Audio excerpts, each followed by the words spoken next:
It's starting to resemble something out of Star Wars, and I'm really liking how it's taking shape, or which shape it's taken. It's kind of mean looking, you know. Anyway, this is part of the Zeppelin, just a continuation of the project here. And there's not really much to show, but I wanted to show you a couple of things. One, there's these handy dandy holes through the board here and here on both, and they are the perfect size for slipping axles through. And even Technic pins fit in a pinch, but axles fit the best. So that's how I mounted it. And I mounted it on rubber, those rubber lift arms, 2-length rubber lift arms down in there.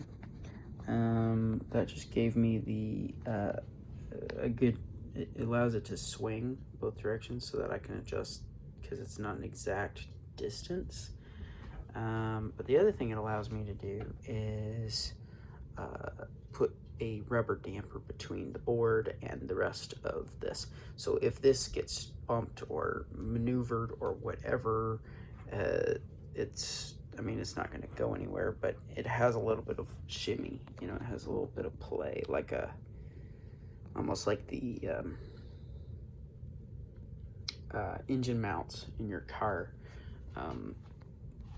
They are not rubber, but you know, it handles some of the vibration a little bit better. So it's the same or similar concept. We've got 3 sensors to look at here. Barometric sensors down there. This is the accelerometer tilt sensor. Measures forces of like gyroscopic forces as well as acceleration forces in all 3 axes, X, Y, Z. And then here we have the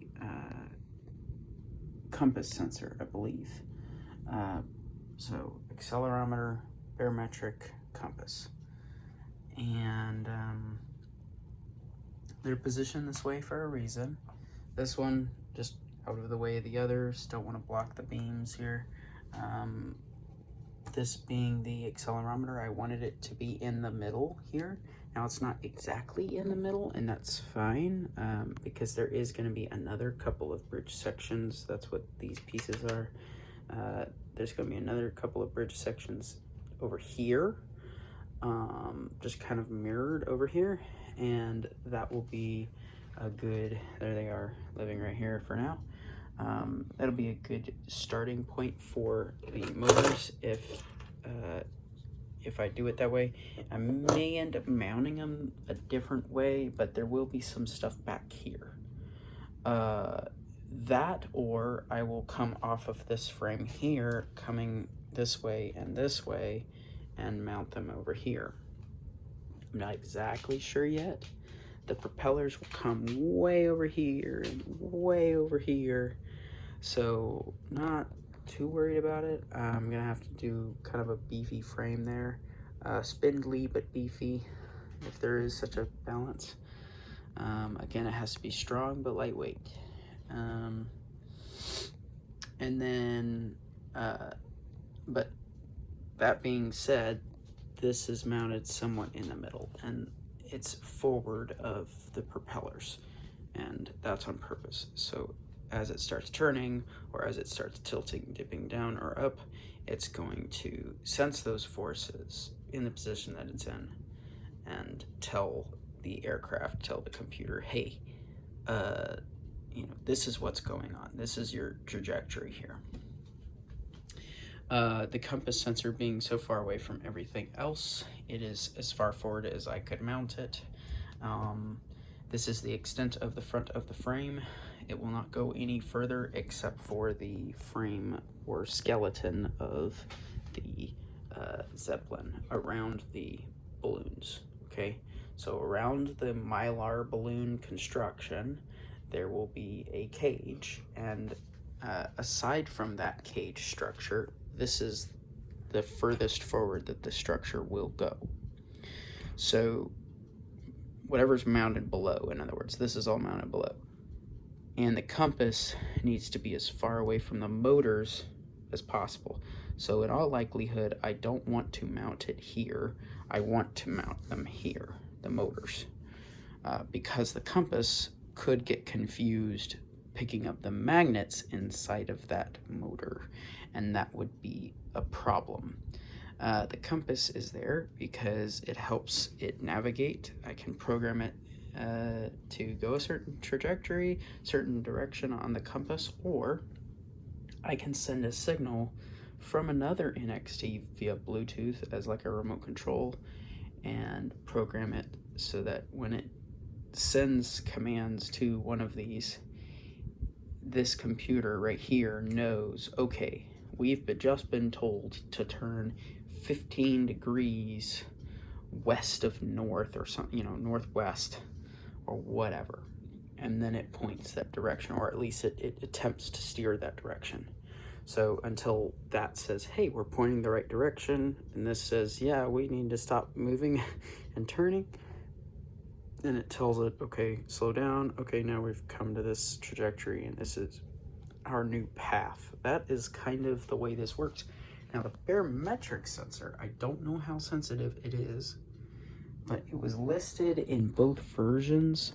It was listed in the lists of, it was named in the lists of both versions, the inventories of both versions of the Bricket blimps, and it supposedly is sensitive enough to pick up like